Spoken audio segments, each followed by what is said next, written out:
আমি সময়ের চাকা ঘুরিয়ে আমি একটু পিছিয়ে যেতে চাই। আমি যেতে চাই স্বৈরাচার শেখ হাসিনার।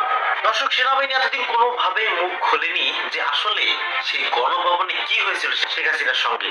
আজকে তারা নিজেরাই মুখ খুললেন।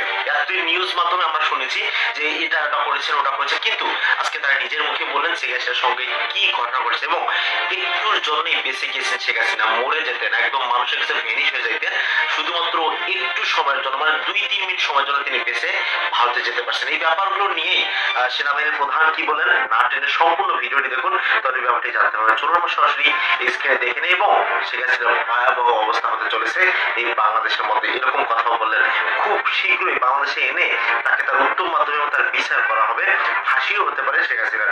চলুন আমরা সরাসরি স্ক্রিনে যাব, কি বললেন এই ব্যাপারগুলো নিয়ে। চলুন আমরা সেই ভিডিও দেখবো, না টেনে সম্পূর্ণ ভিডিওটি দেখুন। চলুন দেখা যাক। আমি আজকে আপনাদেরকে নিয়ে যেতে চাই ফ্ল্যাশব্যাক।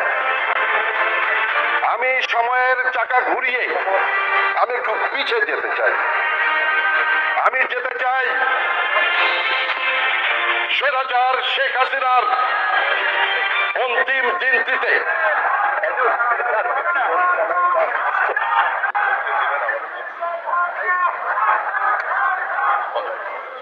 আপনারা স্লোগান বন্ধ করুন দয়া করে।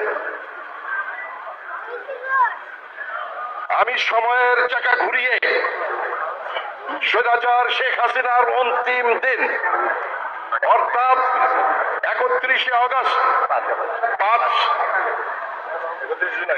31শে জুলাই অর্থাৎ আমি দুঃখিত 5 অগস্টে আমরা ফিরে যাব। দৃশ্যপট 1, 5ই আগস্ট সকাল 10 ঘটিকা, স্থান রাওয়া প্রাঙ্গণ। এখানে অবসরপ্রাপ্ত অফিসারদের একটি অনুষ্ঠান ছিল। সে অনুষ্ঠান হচ্ছে সংগ্রামরত ছাত্র জনতার সাথে একাত্মতা ঘোষণা করে আমরা ঢাকা শহরের যে কারফিউ দেওয়া হয়েছে সেই কারফিউ উপেক্ষা করে আমরা এখানে একটা প্রসেশন চালাবো এবং সেই প্রসেশন দিয়ে আমরা ঢাকা শহরে প্রদক্ষিণ করব। দৃশ্যপট 2, সকাল 11টা, ঢাকা শহরের চারিদিক থেকে বাঁধ ভাঙা বাড়ের মতো চারিদিক থেকে ছুটে আসছে ছাত্র জনতা। উত্তরা থেকে, মিরপুর থেকে আসছে যাত্রাবাড়ি থেকে, গন্তব্য গণভবন। দৃশ্যপট 3, গণভবন সকাল 11:30টা। মুখোমুখি বসে আছেন স্বৈরাচার শেখ হাসিনা ও সেনাপ্রধান। বাদানুবাদ হচ্ছে। সেনাপ্রধান বলে দিলেন, মাননীয় প্রধানমন্ত্রী, আপনার আজকে অন্তিম দিন, আপনি পদত্যাগ করে দেশ গণতন্ত্রের হাতে তুলে দিন। শেখ হাসিনা বললেন, না, আমি দেব না। আমি ফাদার অব দ্য নেশনের কন্যা, আমার বাবা এদেশ স্বাধীন করেছে, আপনি গুলি চালান। সেনাপ্রধান বললেন, মাননীয় প্রধানমন্ত্রী, আপনি দেশে এখন কি হচ্ছে আপনি জানেন না, আপনি 4 দেওয়ালের মধ্যে অন্তরীণ, আসুন দেখি দেশে কি হচ্ছে। সেনাপ্রধানের নির্দেশে গণভবনের ওয়াল স্ক্রিনে টেলিভিশনের পর্দা ফুটে উঠল।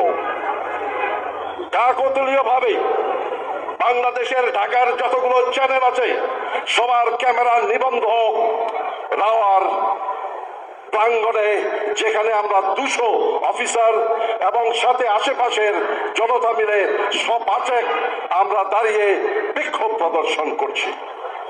আমরা বক্তৃতা দিয়েছি, শেখ হাসিনা দেখেছেন।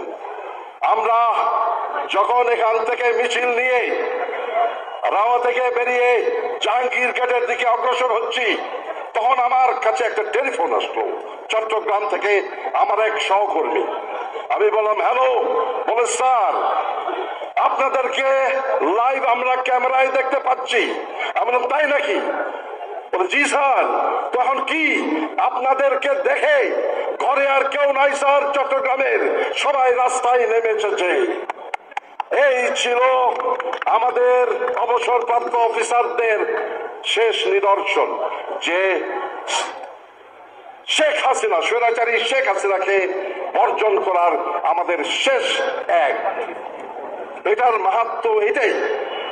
এটা বলছি এখানে যে আজ আবার পুনরায় আমরা এখানে জমায়েত হয়েছি, সমাবেশ হয়েছি জনগণের সাথে একাত্মতা ঘোষণা করার জন্য এবং ভারতের বিরুদ্ধে, ভারতের আধিপত্যের বিরুদ্ধে আমাদের সংগ্রাম জারি রাখার জন্য। এ প্রসঙ্গে আমি মোদী সরকারকে একটা বার্তা দিতে চাই। মোদীজি, অমিতজি এবং রাজনাথ সিংজি, আপনারা বাংলাদেশ সেনাবাহিনী যেটা দেখেছেন ৭২ সালের, সেই সেনাবাহিনী এখন আর নাই। আমরা এখন যুদ্ধোপযোগী এবং যে কোনো শত্রু মোকাবেলায় প্রস্তুত। আপনারা আর আস্ফালন তুলবেন না।